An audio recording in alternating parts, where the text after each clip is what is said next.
This is called Welcome to My Vida, which means life. I don't know what's stronger, the sound of music blaring in the morning or the smell of Fabuloso I wake up to. It's Saturday, aka cleaning day in my Mexican-American household. Welcome to my vida. Yet in the midst of my sluggish cleaning and cumbia singing, my mom has managed to whip up a breakfast that feeds more than we can eat.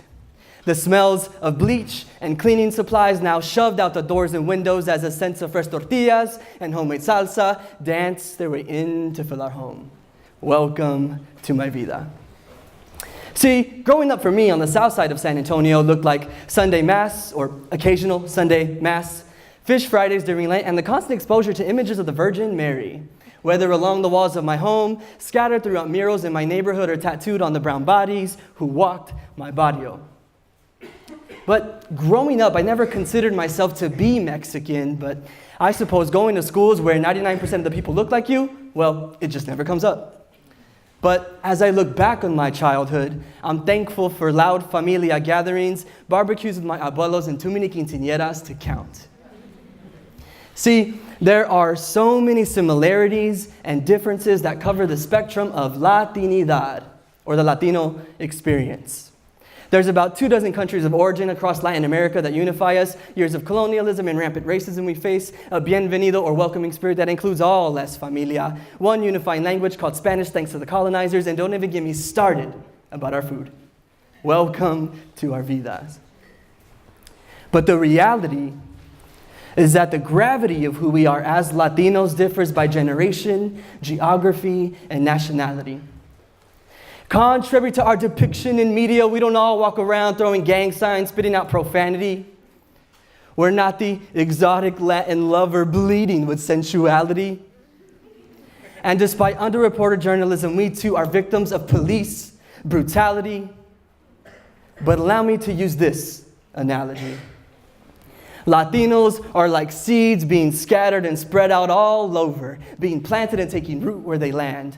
Despite weathering by storms, soil being robbed from underneath our feet, or being forcibly yanked out like some unwanted weed, our culture and our influence runs deep.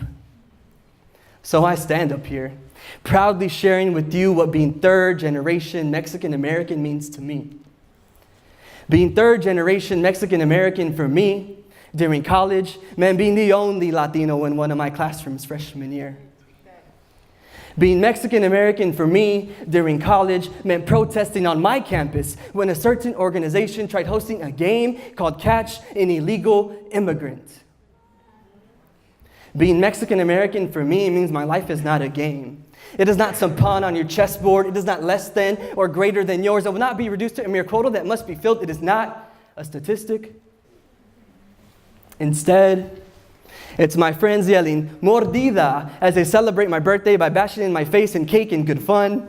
It's my little nieces and nephew and cousins running around, my mom in the kitchen throwing it down, my family on the porch or in the living room gathered around, sharing about La Llorona, Chupacabra, or Lechuza, passing story after story down.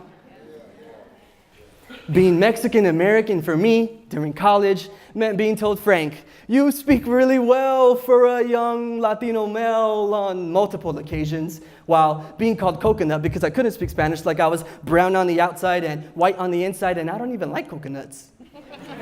They're nasty. Being Mexican-American for me during college meant being the first in my family to cross the stage at college graduation, covered in the hopes and prayers of my family, like the cap and gown I wore. The weight of their sacrifices hung around my neck like the sash I never had to carry, and their struggle strapped on like a backpack, because this journey was not just for me. You see, I crossed the stage, but my ancestors, they crossed borders. Well, better yet, the U.S.-Mexico border crossed them, but you get the picture. Welcome to my vida. Being Mexican American for me today means still being told the only opportunities I get are because I'm Mexican. As if breaking barriers and working hard doesn't flow through these veins. Like I didn't see my mom get up at the crack of dawn or catch her bus to work halfway across town. Or see my dad get back from work, legs tired, hands cracked from the work of being a day laborer, only to get up the next morning at 5 a.m. and do it again. Welcome to their vidas. Being Mexican American for me today means standing with my undocu and documented brothers, supporting the success of my Latina sisters, singing the cumbias of Selena and melodies of how great is our God on the same car right up here.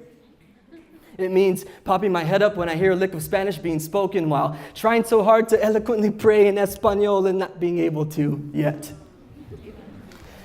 Being Mexican American for me today means carrying the beautifully tragic title of mestizo, or mixed cultured people. It means having the blood of the oppressor and the oppressed interwoven, no, forced in me like oil and water that were never supposed to mix. It means navigating spaces that weren't created for me,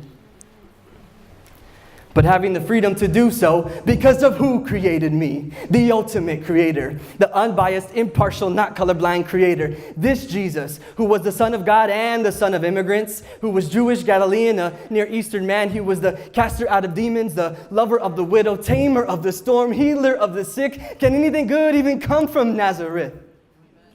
They had the audacity to ask that about him, because of where he came from, or the types of people he hung around with, or how he spoke, or how he dressed, or maybe because, he was from that side of town. Like, this man was from the barrio, man. He wasn't from the highly regarded part of the region. Yet still this was God's plan for him. And this is God's plan for me. To speak praises to his Son, the one who went to the cross for my sin, giving me new life in him, renewing my whole life, including ethnicity through his bloody redemption. Welcome to his vida. See, God sent Jesus not just for me, but for my family, and not just for my family, but for every familia. Like he promised Abraham in Genesis 12:3. He said, I will bless those who bless you and curse those who curse you, and all families on the earth will be blessed through you, Abraham. That means restoration and healing for all. From the white supremacist to the unarmed black man, to the first peoples who walked this land, to the Asian faced with discrimination, the undocumented immigrant, the immigrant from India. If we would just take time to get to know all of their vidas, these are whom God had in mind when Jesus died for our vidas. Revelation 7:9 shows Jesus died for every people, language, nation, and tribe. So that includes you too, brother. God is calling you too, sister, to come before the Lamb, to stand before God's throne. And so it is with this last piece that I'll close. In the parabolic words of Jesus and the instinctive familia trait that's embedded within Latino culture, todavía hay espacio. There is still more room. Welcome to his vida.